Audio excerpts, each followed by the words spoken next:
Good evening. My name is Keisha Reddick.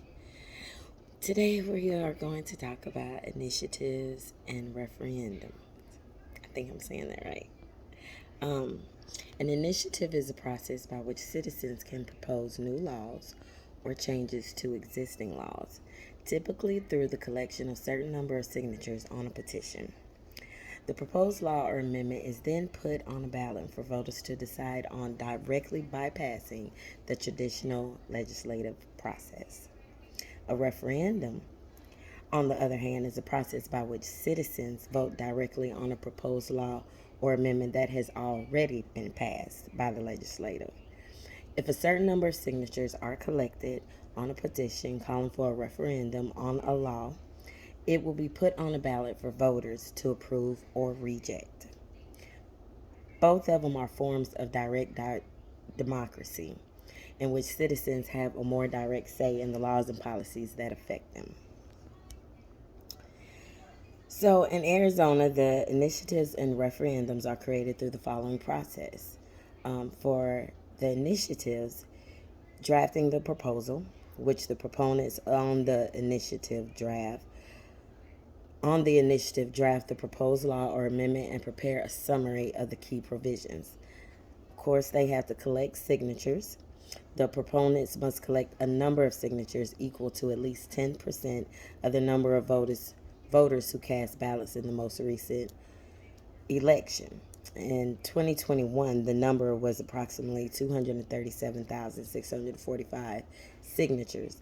The signatures must be collected within a specified time frame, which is generally 1 year from the date the initiative was filed with the Secretary of State. You also have to review and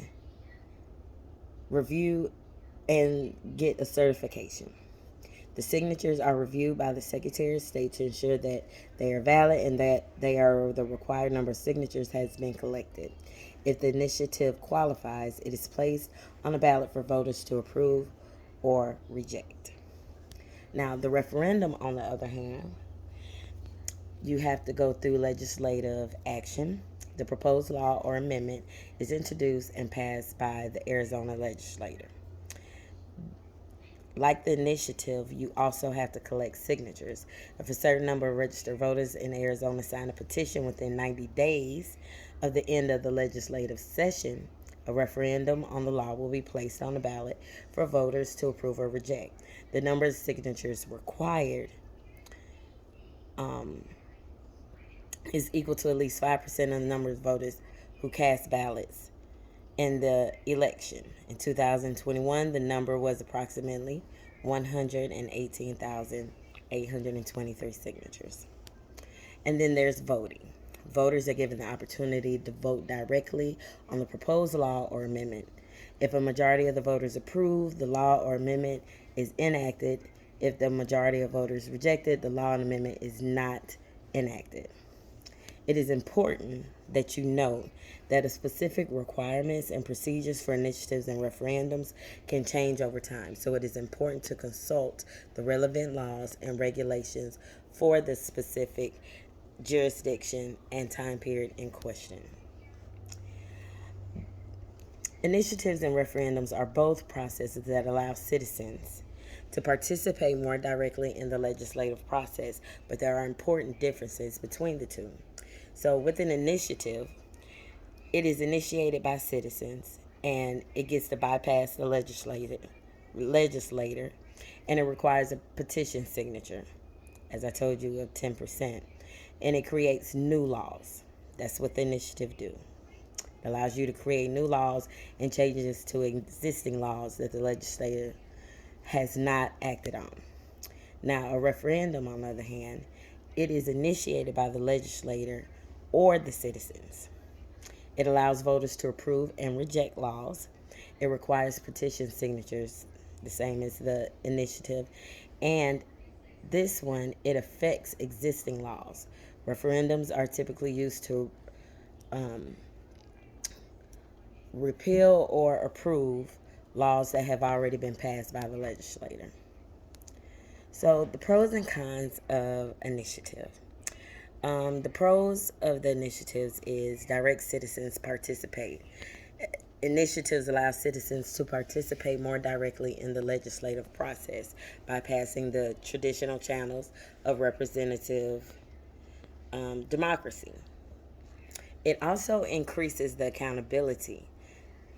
Initiatives can hold elected officials accountable to the will of the people, which I think each state should allow them to do. It's also issue driven campaigns. Initiatives can generate public debate and raise awareness about important issues. The cons of the initiative, it can potentially end up being expensive. Initiatives can be costly both for the proponents who must collect the signatures and mount a campaign, and for the government that must implement the new law. Lack of legislative expertise. Initiatives are often written by citizens who lack the legal and policy expertise of elected officials. Also, another con is it the influence of special interests. Initiatives can be subject to the influence of special interest groups who may have resources to fund signature gathering and advertising campaigns. The pros of a referendum: it is a direct citizen participation. Referendums allow citizens to participate directly in the legislative process and to have a say in important policy decisions. It also increases accountability. Referendums can hold elected officials accountable to the will of the people and prevent them from the passing of unpopular laws. And it prevents unintended consequences. So the referendums can help prevent unintended consequences of legislation that may not have been fully considered by elected officials. The cons: limited scope. Referendums are limited to approving and rejecting existing legislation, simplistic decision making, and lack of compromise. They do not allow the compromise and negotiation and may result in a winner takes all outcome. So, Arizona enshrines the concept of direct democracy, which is the idea that citizens should have a more direct say in the laws and policies that affect their lives. Both initiatives and referendums are processes that support this idea by allowing citizens to participate more directly in the legislative process.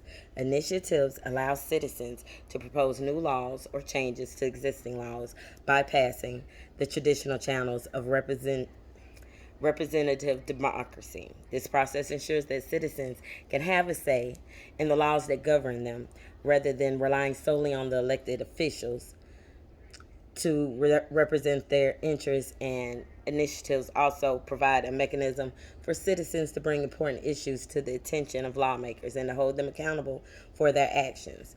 Referendums, on the other hand, allow citizens to approve and reject laws or amendments that have already been passed by the legislation.